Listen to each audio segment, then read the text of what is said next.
देवहूति जी को इस बात का ज्ञान होता है कि ये कोई और नहीं साक्षात भगवान ही है। इसलिए जा करके एक बार उनके मन में भाव आया कि जब मेरे घर में साक्षात भगवान ही आए हैं तो चरण शरण ग्रहण करने में क्या आपत्ति है, कर लिया जाए। माता देवहूति गई और जा करके बड़ी विनम्र स्तुति करती हैं। तम त्वागता हम शरणं शरण्यं, तम त्वागता हम शरणं शरण्यं, स्वभृत्य संसार तरो कुठारं, स्वभृत्य संसार तरो कुठारं, जिज्ञासयाहं प्रकृते पूर्वस्य, जिज्ञासयाहं प्रकृते पूर्वस्य, नमामि सतर्विदां परितं, नमामि सतर्विदां परितं, तं त्वागताहं शरणं शरण्यं, तं त्वागताहं शरणं शरण्यं। हे प्रभु, आप निश्चित रूप से मेरे पुत्र के रूप में आए हैं, लेकिन मैं आपके चरणों में प्रार्थना करती हूँ। संसार की प्रथम माँ है जो अपने पुत्र के चरणों में वंदना करती है। अगर योग्य है तो उससे ज्ञान लेने में क्या शर्म, क्या संकोच। ज्ञान कहीं पर पे भी मिले ले लेना चाहिए। प्रणाम किया, बेटा मेरा जीवन धन्य था, ना जाने कितने सुखोपभोगों को मैंने भोगा। महाराज मनु की कन्या थी, हर प्रकार से सुख सुविधा। करदम जैसा महापुरुष मुझे पति रूप में प्राप्त हुआ, तेरे जैसा बेटा मुझे मिला, ये मेरे लिए कितने सौभाग्य की बात है। लेकिन इतने सुख प्राप्त करने के बाद भी मेरा चित्त संसार की ओर आकर्षित होता रहता है। मेरा चित्त संसार में चिपका हुआ रहता है। संसार के सुख भोगने की लालसा मेरी खत्म नहीं होती।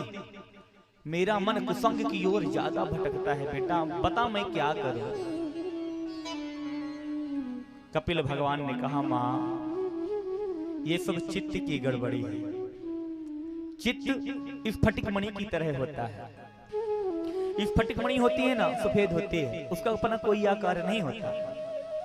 उसे आप काले कागज के ऊपर रख दो तो इस फटिक मणि काली दिखने लग जाएगी। लाल कागज के ऊपर रख दो ना तो इस फटिक मणि लाल दिखने लग जाएगी। उसका अपना कोई रंग नहीं होता।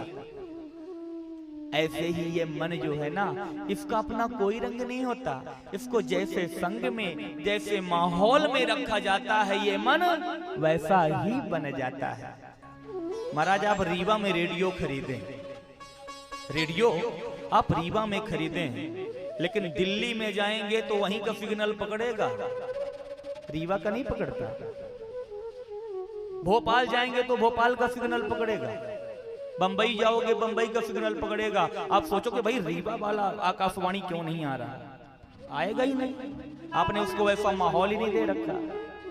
ऐसे ही आपका चित्त है, यंत्रारूढ़ेन माया। भगवान ने गीता में कहा है, यंत्र की भांति काम करता है मन। इसमें जैसे चाबी घुमाओगे, जिस जगह पे जैसे रखोगे वैसा ही काम करेगा। इसलिए माँ अपने चित्त को संतों के सानिध्य में रखो।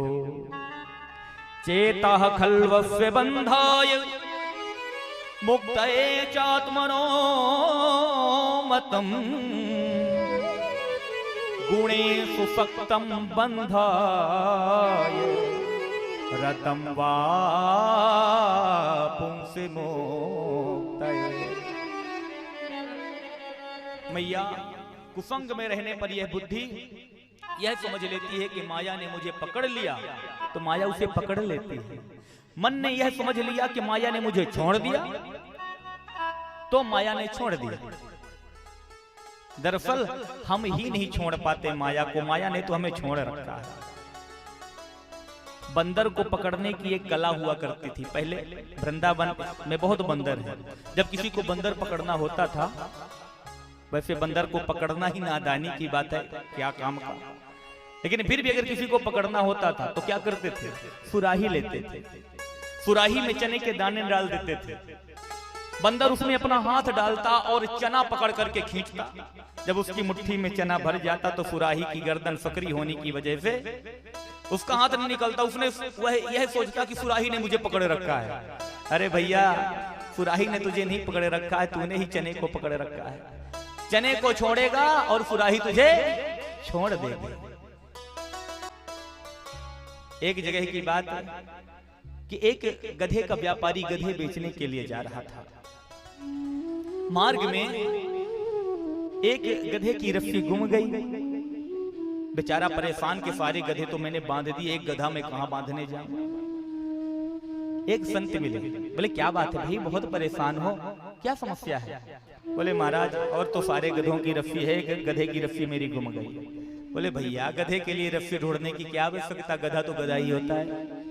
ऐसा करो, जाओ उसको किसी खूंटे के पास खड़ा करके बस उसके गले में हाथ घुमा दो और वहां से चले जाओ।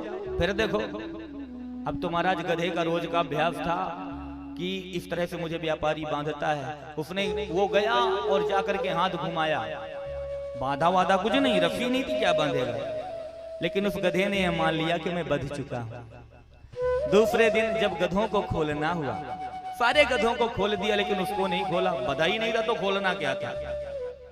जाके इधर से लाठी मारे तो इधर उचक के जाए, उधर से लाठी मारे तो इधर उचक करके जाए। अरे महाराज, आपने मेरे गधे को क्या कर दिया, ये इधर उधर हिल ही नहीं रहा, जैसा कि तैसा खड़ा है। संत भगवान ने कहा भैया, जैसा बांधा था वैसा ही जाके खोल दो। अब तो जैसे ही हाथ घुमाया जाकर के उस गधे के गर्दन पर, उसने समझ लिया करे मैं खुल गया हूं, हीपो हीपो करता भाग दिया वहां से।